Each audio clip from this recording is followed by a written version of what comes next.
Hermano, les saludo en el nombre maravilloso del Señor.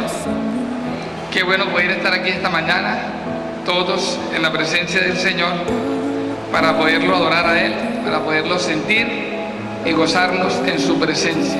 Vamos a ubicarnos allí en un texto de la palabra del Señor, en la carta del apóstol Pablo a los Filipenses.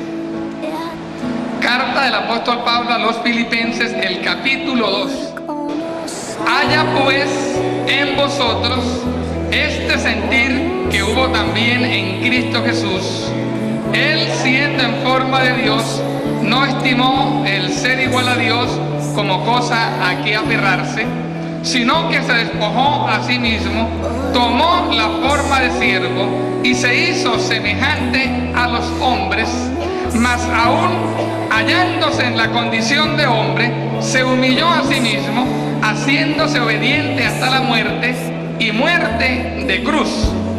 Por eso Dios también lo exaltó sobre todas las cosas y le dio un nombre que es sobre todo nombre, para que en el nombre de Jesús se doble toda rodilla de los que están en los cielos, en la tierra y debajo de la tierra, y toda lengua confiese que Jesucristo es el Señor, para gloria de Dios Padre. Amén. Una alabanza para Él, otra alabanza para Él. Tengan la bondad de estar cómodos, hermanos. Bueno, yo quiero comenzar esta mañana, con la ayuda del Señor, con una pregunta. Y la pregunta es: ¿cuántos conocen el barrio El Calvario aquí en la ciudad de Cali? Bueno, amén, muchos lo conocen. Ahora voy a lanzarles la pregunta de otra manera. ¿Cuántos han estado metidos allá en el barrio El Calvario? Hay una diferencia entre saber que existe el barrio Calvario y otra diferencia entre haber vivido o estar viviendo en el barrio El Calvario. ¿Por qué les hablo de esto en esta mañana? Bueno, el domingo pasado que hablaba con el hermano Rubén, me comentó él sobre un artículo que leyó en el diario El País, un artículo titulado Un Calvario de 48 horas. No sé cuánto lo leyeron el artículo. Me interesó tanto la historia que me puse a buscarla, la leí y quedé impresionado. Muchos sabemos de que existe en Cali un barrio que se llama El Calvario, pero no tenemos ni la menor idea de qué es lo que hay allá adentro y qué es lo que se vive y se mueve en ese barrio. Y un periodista, un columnista del diario El País, se metió allá por 48 horas, pero no se metió de cualquier manera. Se tuvo que disfrazar de indigente y se entró hasta lo profundo de este barrio. Y por medio de este artículo contó una gran cantidad de cosas que uno ni se alcanza a imaginar. Yo pienso que una cosa muy diferente que uno vaya de pronto a evangelizar, y uno va a evangelizar y no se mete hasta el fondo, va por los orillitos.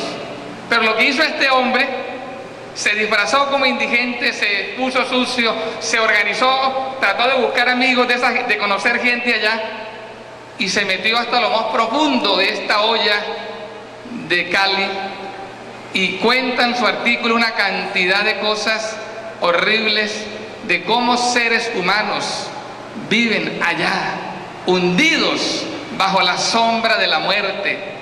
¿Y sabe qué es lo más terrible? Que aunque se escriban estos artículos y de vez en cuando se piense en ellos, humanamente nadie tiene nada que hacer por estas personas. Allá están hundidas en el vicio, hundidas en el pecado, hundidas en la desesperación.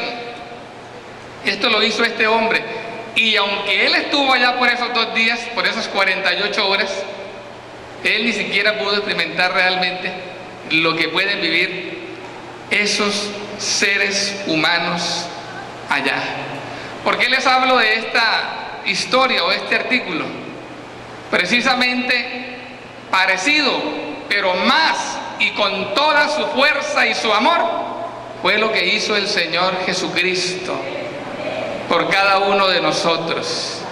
Él vino no para pasar un calvario de 48 horas, un calvario de más de 33 años aquí en esta tierra, porque te amó a ti y me amó a mí, y se entregó hasta lo último por cada uno de nosotros para darnos la vida. Hay algo curioso en todo esto, y es que cuando hablamos de Cristo, hablamos de Dios. Y la mayoría de los estudiosos de la Biblia y la mayoría de los teólogos, todos, podríamos decir, están de acuerdo en creer y reconocer de que si nosotros hubiéramos sido hormigas, Dios se hubiera hecho como una hormiga para podernos salvar a nosotros, para poder entender nuestra condición. Era la única forma. Pero precisamente eso es lo que dice la palabra del Señor. No somos hormigas, pero somos hombres. Y la misma palabra dice que este tema no tiene discusión. Aunque quizás se discuta a diario, el apóstol Pablo es claro en decir que no tiene discusión. Y él dice, e indiscutiblemente grande es el misterio de la piedad. Dios, y fíjese que no es otro, Dios, el Dios del universo, fue manifestado en carne. Dios fue justificado en el Espíritu. Dios fue visto de los ángeles. Dios fue creído en el mundo.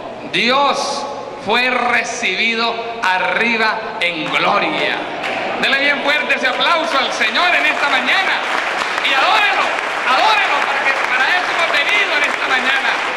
Aleluya, aleluya, aleluya. Quiero en esta mañana, pensando en esto que hemos hablado, predicar este mensaje sobre la suprema divinidad de Cristo. La suprema divinidad de Cristo. Hablar de la divinidad de Cristo obedece a una doctrina bíblica que se llama la doctrina de Dios. Cuando hablamos de la doctrina de Dios, no solamente hablamos de unicidad. Cuando hablamos de la doctrina de Dios, tenemos que abarcar muchos temas. Y tendremos que hablar del Padre, tendremos que hablar del Hijo, tendremos que hablar del Espíritu, tendremos que hablar del Señor, tendremos que hablar de la unicidad. Tendríamos que hablar también de la divinidad de Cristo. Y es lo que quiero, hermanos, que en esta mañana veamos, en el estudio de estos 6 versículos, podamos encontrar nosotros y darnos cuenta lo que la palabra del Señor dice sobre la suprema divinidad del Señor Jesucristo. Indudablemente, como lo estamos diciendo en esta mañana y como lo leemos y como estamos convencidos, no hay discusión. Jesucristo es Dios. Es Dios que nos amó tanto que se hizo como uno de nosotros y vino a este mundo para mostrarnos su gloria. Bendito es el nombre del Señor. Y en esta porción que escribe el apóstol Pablo, una porción eje de la doctrina de Cristo, eje de la divinidad de Cristo, a la carta a los Filipenses, podemos encontrar aquí en estos 6 versículos verdaderamente cómo y por qué es que Jesucristo es el Señor, es que Jesucristo es Dios. Y como primera medida miramos allí su preexistencia divina. Si nosotros miramos el versículo 6, no encontramos otra cosa sino que su preexistencia divina. El versículo dice allí, para que ustedes lo lean y se desean tomar apuntes, el 5 nos dice: haya pues en vosotros este sentir que hubo también en Cristo Jesús. Y el versículo 6 nos habla allí como primer punto de esa preexistencia divina. Dice, Él siendo Cristo, siendo en forma de Dios, no estimó el ser igual a Dios como cosa a que aferrarse. Esto no nos habla de otra cosa sino de la suprema divinidad del Señor Jesucristo. Pero para entender mejor este versículo, sería bueno que lo pudiéramos comparar con otras versiones de la Biblia. A veces cuando leemos una sola versión nos podemos quedar cortos en algunos conceptos o algunas explicaciones, pero yo quisiera compartirles con ustedes aquí unas 5 versiones donde me pude dar cuenta, por la gracia del Señor, cómo esta porción de Filipenses nos afirma verdaderamente quién es Cristo, el que nosotros adoramos. En la Nueva Versión Internacional nos aclara más. Si usted se hace la tarea de revisar este versículo en otras versiones, por ejemplo la Nueva Versión Internacional nos dice, quien siendo por naturaleza Dios, nos aclara más, siendo por naturaleza Dios, no consideró el ser igual a Dios como algo a que aferrarse. Es que Jesucristo no es que se parece a Dios, es que por naturaleza Él es Dios. En la Reina Valera actualizada nos dice, existiendo en forma de Dios. Mira cómo dice, existiendo en forma de Dios, Él no consideró el ser igual a Dios como algo a que aferrarse. Es decir que, ¿cómo era Cristo antes de venir a la tierra? Existía en la forma de Dios. Si miramos la Biblia de Jerusalén, dice, el cual siendo de condición divina. ¿Quién puede negar la divinidad de Cristo?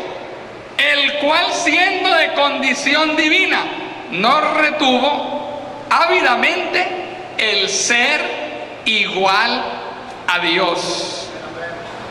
Y en la Biblia de nuestro pueblo, que es una de las últimas versiones llamadas católicas, yo creo que no hay Biblia católica y evangélica, la Biblia es una sola y universal, pero me llama la atención lo que dice la Biblia de nuestro pueblo. Dice, quien a pesar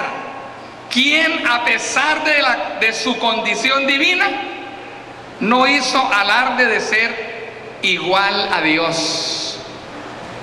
Y en la Biblia al día, que es una versión dinámica, allí sí que me dejó impresionado cuando la leí.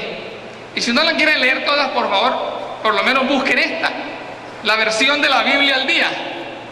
Allí en Filipenses 5:6 dice, porque aunque era Dios, no demandó ni se aferró a los derechos que como Dios tenía. Realmente nosotros podemos encontrar aquí en estos versículos de la palabra del Señor que cuando la Biblia nos dice existiendo o siendo en forma de Dios, no está diciendo que era que se parecía a Dios o que se parecía al Padre. No, lo que está diciendo es que era, es y será Dios mismo por todos los siglos de los siglos. Este participio existiendo o siendo viene de un verbo griego más fuerte que el verbo ser, y desde el mismo idioma griego es seguido por un sustantivo que significa en idéntica naturaleza de Dios. En idéntica naturaleza de Dios. Y esto lo podemos comparar nosotros sin ningún problema con lo que nos dicen los demás evangelistas y escritores de la Biblia. Juan nos dice que en el principio era el verbo, y el verbo era con Dios, y el verbo era Dios, y todas las cosas por Él fueron hechas, y sin Él nada de lo que existe ha sido hecho. Y aquel verbo que es Dios fue hecho carne y habitó entre nosotros, y vimos su gloria, gloria como la del unigénito del Padre, o gloria como la del único Dios. traduce en otras versiones. Bendito es el nombre del Señor. El apóstol Pablo, escribiendo a los colosenses, dice: Él, Cristo, Él es la imagen del Dios invisible, el primogénito de toda creación. Bendito es el nombre del Señor. Y dice: en Él habita, en Él está, en Él reside corporalmente toda la plenitud de la divinidad, y vosotros estáis completos en Él. No hay otra manera de estar completos en Cristo si es que Él no fuera Dios, pero como Él es Dios sobre todas las cosas, en Él podemos estar completos. Bendita sea su nombre en esta mañana y por siempre. Aleluya, aleluya, aleluya.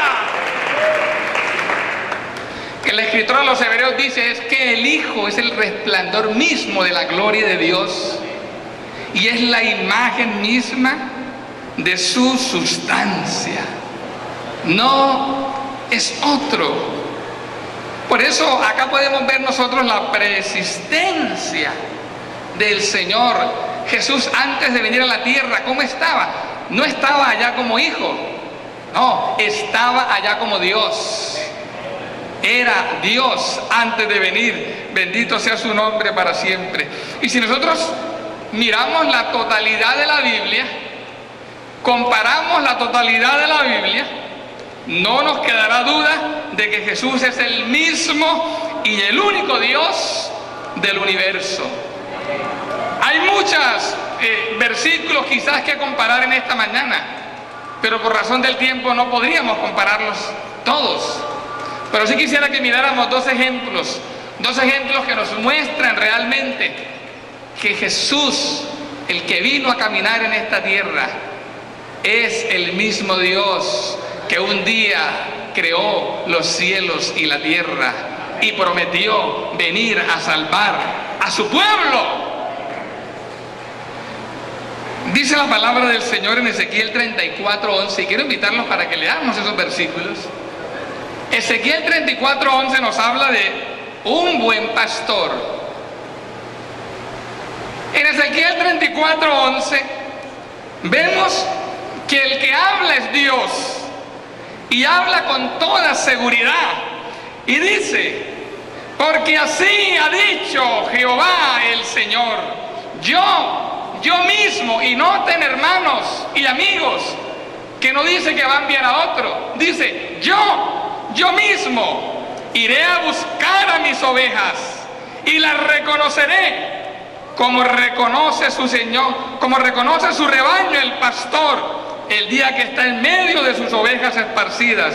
Así reconoceré yo a mis ovejas y las libraré de todos los lugares en que fueron esparcidas en el día del nublado y de la oscuridad. Yo mismo, dijo el Señor, iré a buscar mis ovejas. ¿Y dónde le encontramos cumplimiento a esto? Pues en el ministerio de Cristo en la tierra. Si nosotros comparamos este versículo con Juan, el Evangelio de Juan, capítulo 10, verso 11, en adelante, nosotros encontramos allí que aquel humilde maestro, aquel humilde predicador, aquel hombre quizás sin una apariencia espampanante, un día le dijo a todos aquellos hombres: yo soy el buen pastor, yo soy el buen pastor, y el buen pastor su vida da por las ovejas. Y el verso 14 dice: yo soy el buen pastor y conozco a mis ovejas y las mías me conocen. Una alabanza para el Señor. Notemos, hermano, que en Ezequiel dice: iré a buscar mis ovejas. Y Jesús mismo dice: yo soy ese buen pastor y conozco a mis ovejas.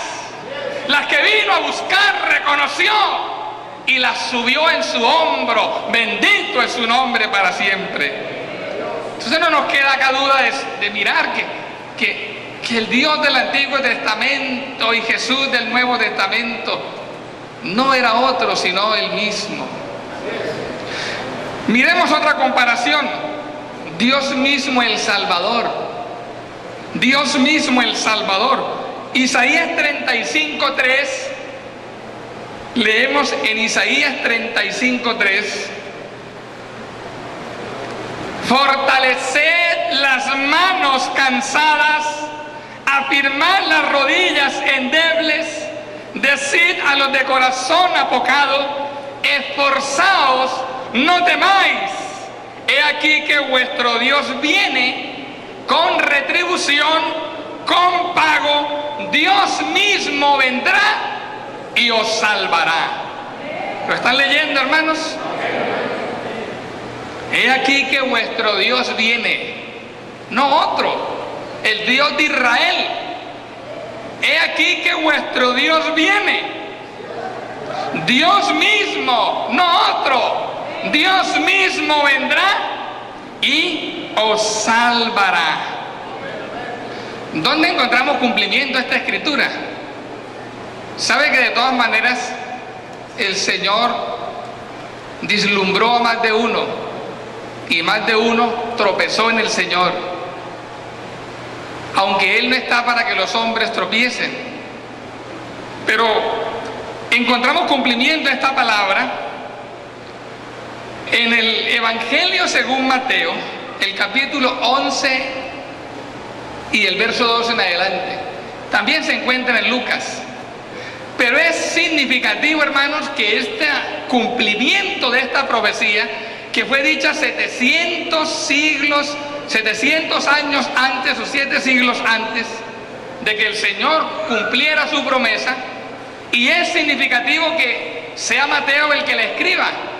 Mateo se propuso algo en su evangelio, y Mateo lo que se propuso fue demostrarle a aquellos judíos, a aquella nación israelita, que verdaderamente Jesús era el Mesías prometido. Era el Dios manifestado en carne. Por eso es que el mismo Mateo, cuando habla del nacimiento del Señor, dice, también escribiendo las palabras de Isaías, esto se cumplió para que se cumpliera lo dicho por el Señor por medio del profeta, y le pondrán por nombre Emanuel, que traducido es Dios con nosotros.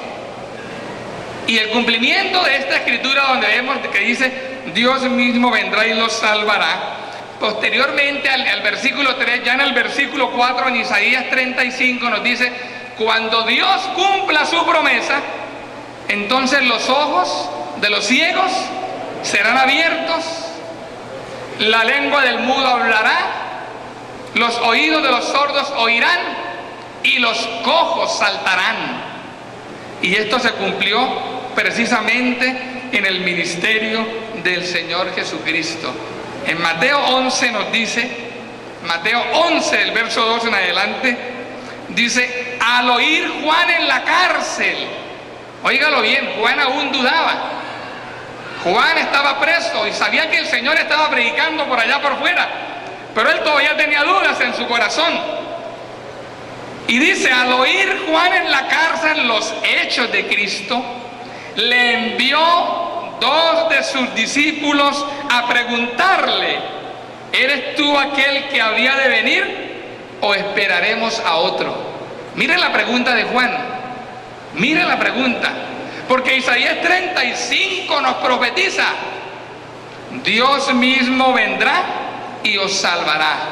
He aquí que vuestro Dios viene, y Dios mismo vendrá y os salvará. Pero es significativa la pregunta de Juan, ¿eres tú el que había de venir o esperaremos a otro? En otras palabras, lo que Juan quería saber era si de verdad este era el Dios del Antiguo Testamento que había prometido venir a salvarlos, o todavía tienen que quedarse esperando a otro, porque de todas maneras ya habían conocido a muchos profetas. El mismo Juan era uno, y dice la Biblia, el último de los profetas. Pero ahí está la pregunta, ¿eres tú el que había de venir o esperaremos a otro? Y dice el verso 4, respondiendo Jesús les dijo, ¿qué respuesta? Respondiendo Jesús les dijo, id y haced saber a Juan las cosas que oís y veis. Los ciegos ven, los cojos andan, los leprosos son limpiados, los sordos oyen, los muertos son resucitados, a los pobres es anunciado el evangelio, y bienaventurado es el que no haya tropiezo en mí. Dele bien fuerte ese aplauso al Señor. Aleluya, aleluya, aleluya, aleluya. Este versículo es claro y conciso. En otras palabras, los hechos de Cristo hablaban por sí solos. Que el que había llegado era aquel que había hablado en el Antiguo Testamento, que había llegado para sanar al enfermo, para liberar al cautivo, para liberar al endemoniado, para dar el perdón al pecador y la vida eterna a los que vivíamos bajo la muerte. Bendito es su nombre para siempre. En segundo lugar, vemos allí en Filipenses, en el capítulo 7, su humillación en la encarnación. Nos deja claro el apóstol Pablo que no es otro, es Dios. Pero nos muestra allí de que Dios se humilló en la encarnación. El verso 7 nos habla, allí como segundo punto, su humillación en la encarnación. Dice el verso 7, sino que se despojó a sí mismo, tomó la forma de siervo y se hizo semejante a los hombres. La pregunta que nos surge aquí es la siguiente, porque esta es la pregunta que siempre nos hacemos y siempre nos hacen cuando quieren saber realmente acerca de Cristo. Y la pregunta que nos surge es, bueno, si Jesús es el mismo Dios, entonces ¿Él por qué se presenta como si fuera otro? Si Jesús es el mismo Dios, entonces ¿por qué dice la Biblia y Él mismo dice que es el Hijo de Dios? ¿Por qué dice la Biblia que Él tenía a su Padre en los cielos? ¿Por qué entonces Jesús oraba y oraba a Dios? ¿Y por qué dijo entonces, que es la que más preguntan las personas y más nos preguntamos nosotros a veces, si Jesús es Dios, entonces ¿por qué dijo todas esas palabras cuando estaba crucificado? Y la respuesta es clara allí en el versículo. Allí dice, sino que se despojó a sí mismo, tomando forma de siervo, y se hizo semejante a los hombres. A los hombres. Cristo, aunque era Dios, vino a la tierra para ser un hombre. Para ser un hombre y vivir como un hombre. Y como hombre es que se cumplen todas estas cualidades humanas en Él. Naturalmente Él no podía llegar a decir, yo soy Dios, adórenme.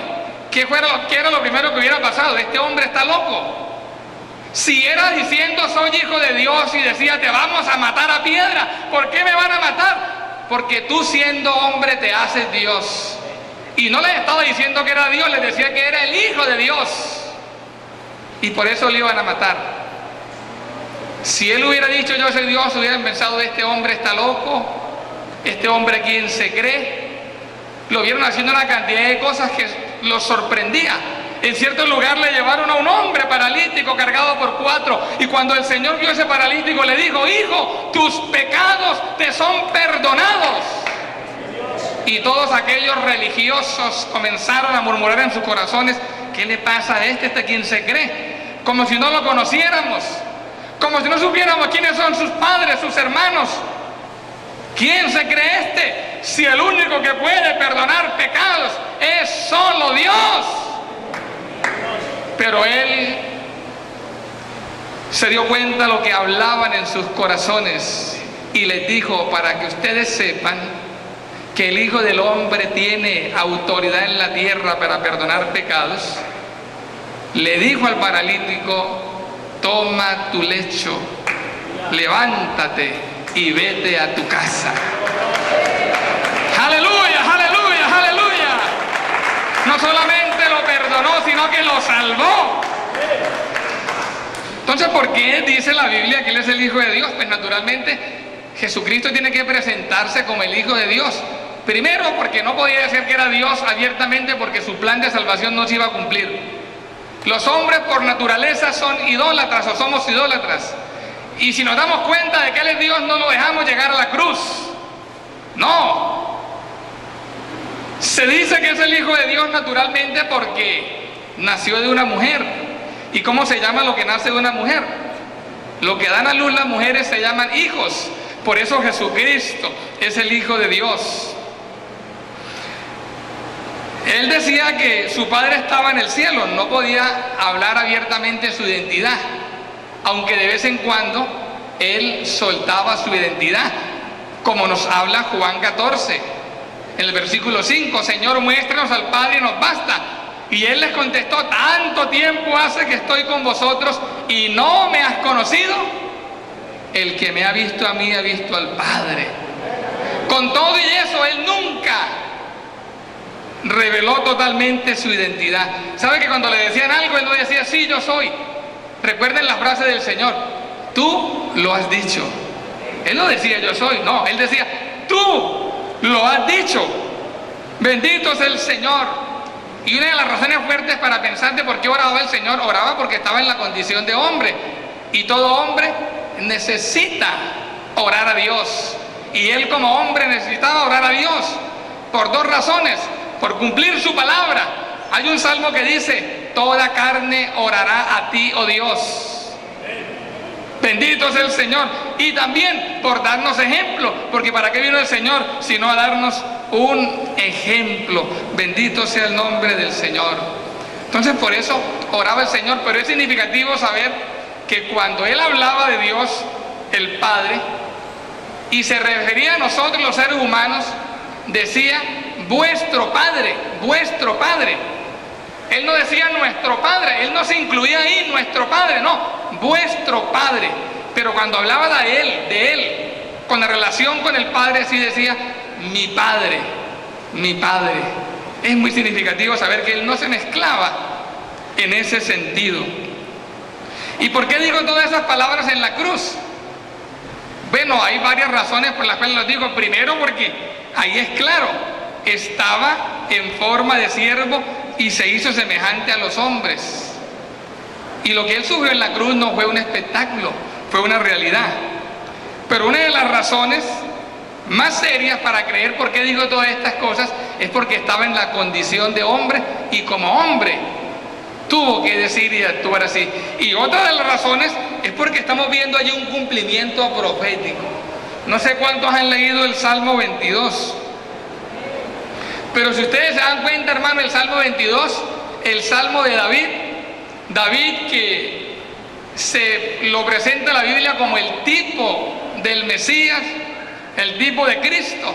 Todas las palabras que dijo Jesús en la cruz son las palabras que dijo el salmista allí en el Salmo 22.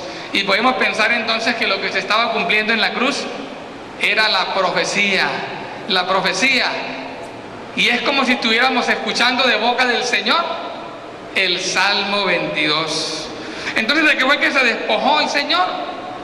No de su divinidad, sencillamente porque Él es Dios, porque Él es el único Dios, porque Él es divino. No, Él no dejó de ser Dios. Él estuvo aquí en la tierra y no dejó de ser Dios. Pero ¿de qué se despojó entonces?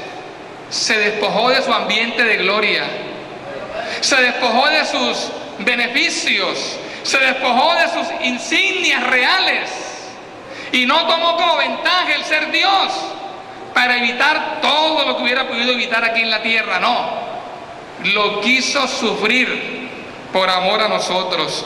Todo esto se resume en dos versículos, uno que encontramos en 2 Corintios 8:9, donde nos dice, ya conocéis la gracia de nuestro Señor Jesucristo, que por amor a vosotros se hizo pobre siendo rico, para que vosotros con su pobreza fuéramos enriquecidos. Siendo el rey, se hizo como un siervo, se hizo como un hombre, se hizo como un esclavo a su propia voluntad. Y en San Juan 15:15 dice, ya no os llamaré siervos, porque el siervo no sabe lo que hace su Señor, pero os he llamado amigos, porque todas las cosas que oí de mi Padre os las he dado a conocer. Este versículo nos dice mucho. Si Pablo nos dice en la carta a los Filipenses que él tomó la forma de siervo y se hizo semejante a los hombres, y si el Señor le enseña aquí a los apóstoles que el siervo no sabe lo que hace su Señor, pues lo que estaba haciendo era lo natural. Claro, como siervo, él no sabía muchas cosas, y como siervo estaba sujeto a esa manifestación en carne. Bendito sea el nombre del Señor. Como tercer punto vemos allí entonces en el versículo 8 su humillación en la muerte. Su humillación en la muerte. El versículo 8 nos dice: mas aún hallándose en la condición de hombre, se humilló a sí mismo, haciéndose obediente hasta la muerte, y muerte de cruz. Se humilló a sí mismo. No fue que otro lo humilló, no fue que otro lo quiso humillar, no. Hallándose en la condición de hombre, él mismo se humilló a sí mismo, a su propia voluntad, haciéndose obediente hasta la muerte, y muerte de cruz.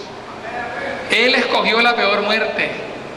Hay muchas muertes horribles, pero él escogió la peor muerte. Tan horrible era esta muerte que los mismos romanos detestaban esta muerte. Los romanos odiaban esta muerte. Ningún romano tenía derecho a morir en la cruz. En la cruz solo morían los bajos, los malhechores, los que no eran importantes. Y Cicerón, que fue un filósofo del primer siglo romano, él escribió: lejos esté el mismo nombre de la cruz, no solamente del cuerpo, sino de la mente, de los ojos y de los oídos de los ciudadanos romanos. ¿Sabe, hermano, que Pablo hubiera podido omitir este versículo? Hubiera podido decir: bueno, Jesús murió, y no haber dicho dónde murió. Pablo era ciudadano romano y él sabía lo terrible que era la muerte de cruz y lo vergonzoso que era la muerte de cruz. Pero Pablo lo escribe reconociendo el amor y la grandeza y la misericordia y la humildad y la sujeción de nuestro Señor Jesucristo. La muerte que el Señor sufrió era una muerte la más horrible, y no fue una muerte de mentira, fue una muerte de verdad, y no fue un dolor de mentiras, fue el dolor más terrible que un ser humano haya podido soportar. Y aparte de eso, la cruz era la peor vergüenza. Hay una razón por la cual la palabra del Señor dice que, no sé si ustedes lo han notado cuando leen la crucifixión de Jesús, que dice que las mujeres se pararon de lejos. ¿Lo han leído o no? Las mujeres se pararon de lejos. Una razón: porque a los que colgaban en la cruz los colgaban desnudos. Desnudos los colgaban. Quizás a nosotros nos han dado la imagen de la crucifixión con unos pañales. Claro, eso lo hacen por respeto, pero según la tradición de los que colgaban en una cruz, los colgaban totalmente desnudos, como vergüenza de su castigo, de la falta que habían cometido. Era una muerte para los malhechores, era una maldición morir en la cruz, y era una maldición ante los ojos de Dios también, y era una maldición ante los ojos de todos los judíos. Tan así es que el mismo apóstol Pablo, escribiendo a los Gálatas en el capítulo 3, el versículo 13, haciendo mención de las que morían en el Antiguo Testamento en la cruz, lo relaciona con Cristo y dice: Cristo nos rescató de la maldición de la ley al hacerse maldición por nosotros, pues escrito está: maldito es todo aquel que es colgado en un madero. Cristo se hizo maldición en la cruz por amor a cada uno de nosotros. Hay algo interesante, hay algo muy interesante. Entonces nos queda una pregunta también aquí: ¿quién fue entonces el que murió en la cruz? ¿quién fue entonces el que murió en la cruz? No sé si pudiéramos responderla en esta mañana. O no sé si nos da miedo responder en esta mañana. ¿Se atrevería alguien en esta mañana a decir quién fue el que murió en la cruz? Fue Dios el que murió en la cruz. Y no sé por qué nos da miedo, y no sé por qué nos da temor, pero lo que está diciendo la Biblia es eso, que fue Dios el que murió en la cruz. Naturalmente, Dios manifestado en carne, Dios tuvo que hacerse hombre, Dios se hizo como un hombre para poder entregar su cuerpo y su sangre por cada uno de nosotros. Si usted lo cree, diga amén sin miedo. Y sabe que le voy a mostrar un versículo, hermanos, que en la Reina Valera de pronto no nos ayuda mucho. Y por eso yo siempre les invito, hermanos, por favor, leamos otras versiones de la Biblia. En el libro de los Hechos, el capítulo 20, verso 28, ninguno dijo amén porque nos da miedo de decir que Dios fue el que murió en la cruz. Pero miren lo que dice en otras versiones, el libro de los Hechos, el capítulo 20, verso 28.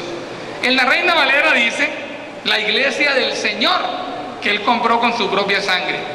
Pero en otras versiones, y les quiero leer aquí, la Dios habla hoy, entre otras muchas, nos dice el verso 28 del capítulo 20 de los Hechos: por lo tanto estén atentos y cuiden de toda la congregación en la cual el Espíritu Santo los ha puesto como pastores, para que cuiden la iglesia de Dios. Óigalo bien, para que cuiden la iglesia de Dios, que Él compró con su propia sangre. Dele bien fuerte ese aplauso al Señor. Para que cuiden la iglesia de Dios, que Él compró con su propia sangre. Aquí Lucas está relatando, y lo que está diciendo es que Dios compró a su iglesia con su propia sangre. Naturalmente, como espíritu no tenía sangre, pero se hizo hombre y tuvo sangre, y con esa sangre preciosa compró a su iglesia. Bendito es el nombre del Señor. Esto se predicaba en el primer siglo, que era el Padre el que había muerto en la cruz. Esto lo creemos nosotros, pero nada miedo de decirlo. A la muestra está que nos dio miedo decir amén. Pero hermano, fue Dios el que murió en la cruz. Y sabe que esta doctrina se predicaba en el primer siglo, y los que la predicaron los mataron. Se levantó un movimiento que se llamaban los patripacianos, y los patripacianos les colocaron ese nombre de patripacianos porque patripaciano significa la pasión del Padre. Entonces, según lo que predicaban ellos, era que el Padre era el que había muerto en la cruz, y los enemigos de esta doctrina decían: es imposible que haya sido el Padre el que murió en la cruz.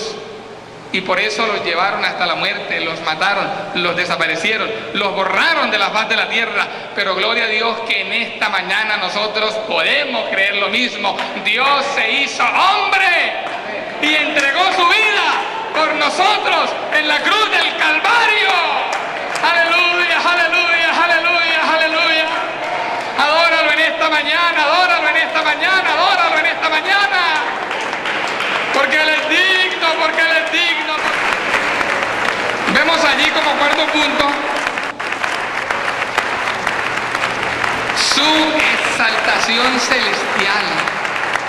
Su exaltación celestial. El verso 9 nos dice: por eso Dios también lo exaltó sobre todas las cosas y le dio un nombre que es sobre todo nombre.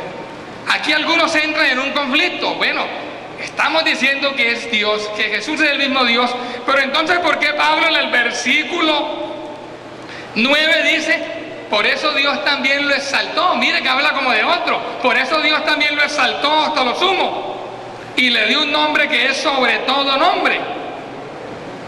Sencillamente Pablo tiene que escribir así porque no hay otra forma de escribir.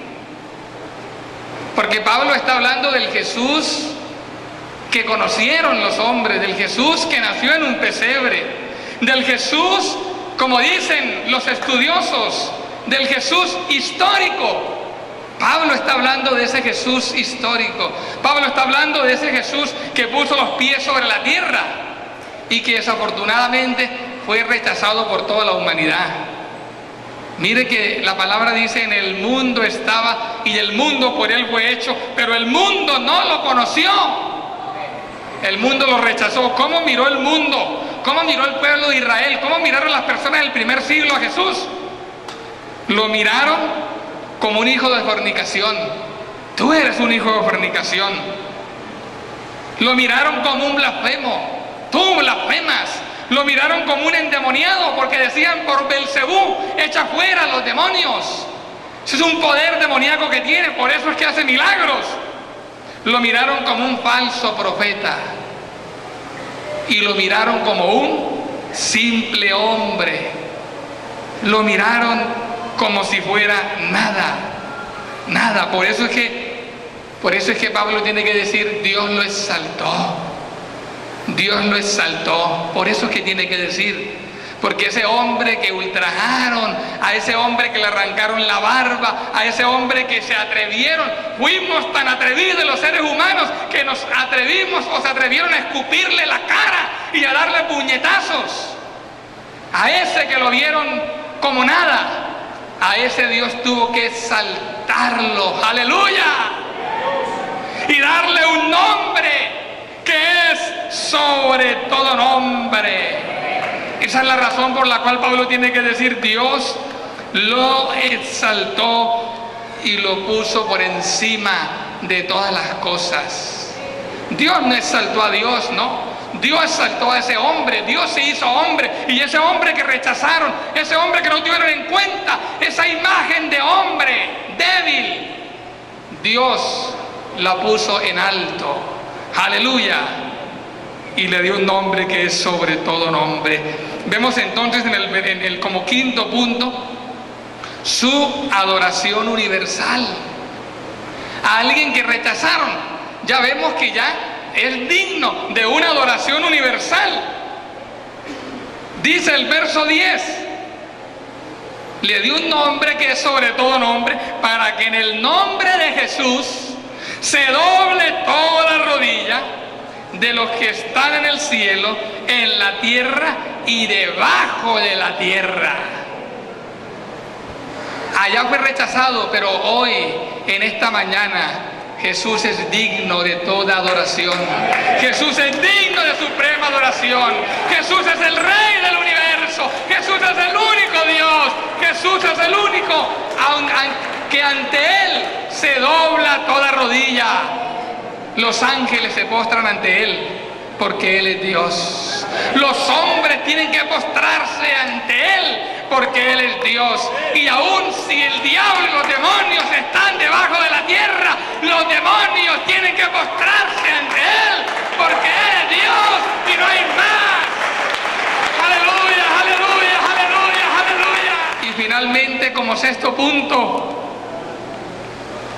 su nuevo título de Señor. Su nuevo título de Señor. El verso 11 nos dice: como Dios le dio un nombre que es sobre todo nombre, entonces dice el 11: y toda lengua confiese que Jesucristo es el Señor, para gloria de Dios Padre. Una alabanza para el Señor. Y toda lengua confiesa que Jesucristo es el Señor, para gloria de Dios Padre. Aquí podemos pensar, pero mire que si está el otro ahí, para gloria de Dios Padre. No hay otra forma de escribirlo. Si Jesucristo como hombre no hubiera soportado lo que soportó, Dios no hubiera recibido la gloria. Pero Jesucristo puso su mirada en la meta. Aleluya. ¿Y sabes cuál es esa meta? Esa meta eres tú y era yo. Él puso su mirada, Él renunció a su gloria, Él renunció a su trono, Él renunció a sus derechos como Dios, a sus derechos como Rey. Y por eso Jesucristo es el Señor, para la gloria de Dios. Porque todo el que ve a Jesús como Dios no le va a dar la gloria a otro, tiene que darle la gloria a Dios, al Padre, al único. Aleluya, aleluya. Esto es muy interesante, hermano, muy interesante. Señor viene desde el griego traducido de una palabra que es Kyrios. Y Kyrios, hermano, Kyrios es la traducción que se hace del Antiguo Testamento de Donaí o Adonai. Donaí o Adonai, mi Señor.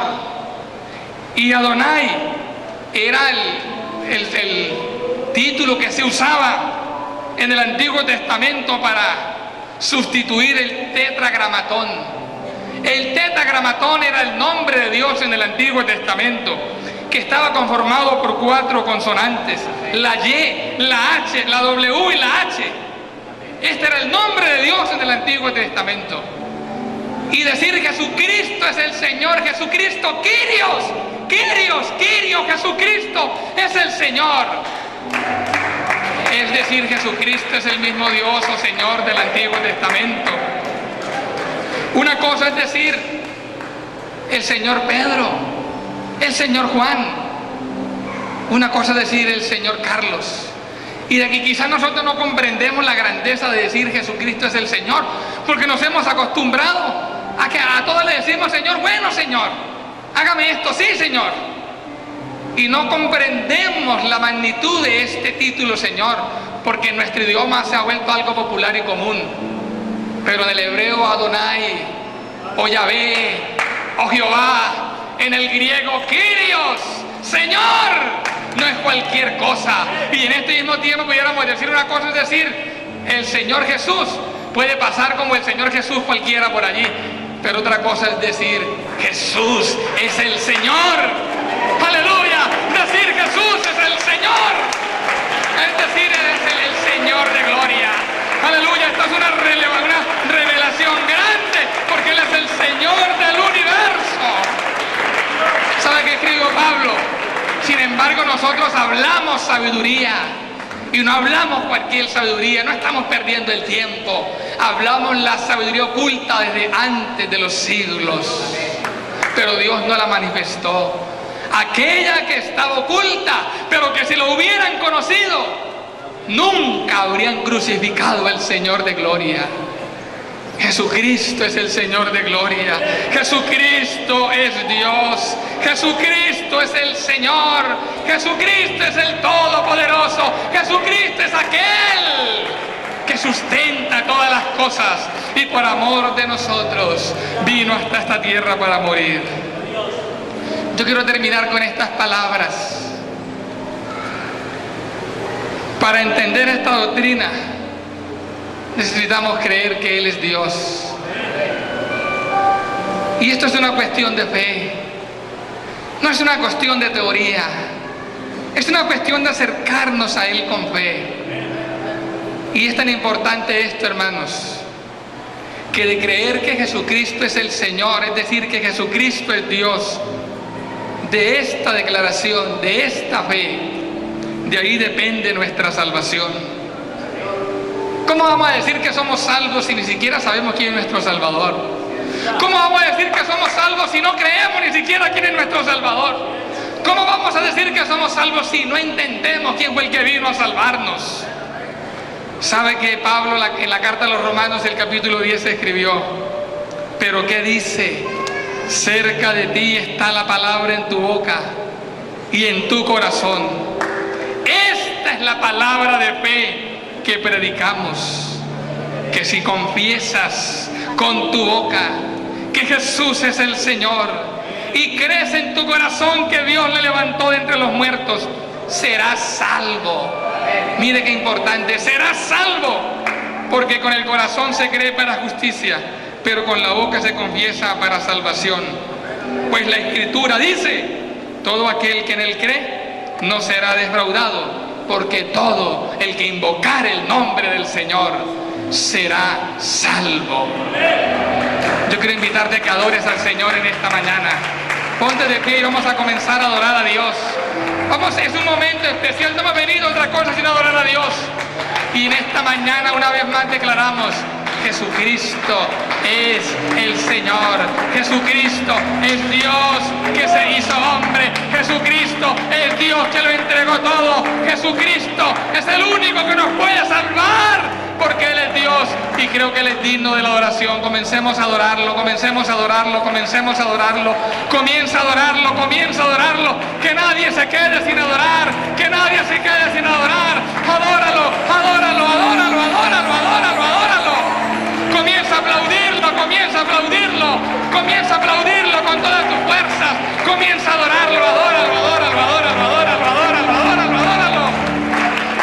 Él es el Señor, Él es el Señor, Él es el Señor. Él es el único Dios. Tú lo puedes creer, tú lo puedes creer, tú lo puedes creer. Confiésalo en esta mañana, confiésalo. Jesucristo es el Señor. Aleluya, aleluya, aleluya. Adórale, adórale, adórale, adórale. Adórale, adórale. Exáltale en esta hora.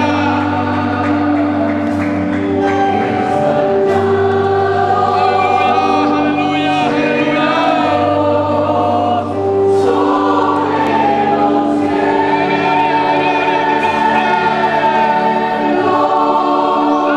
Santo, santo,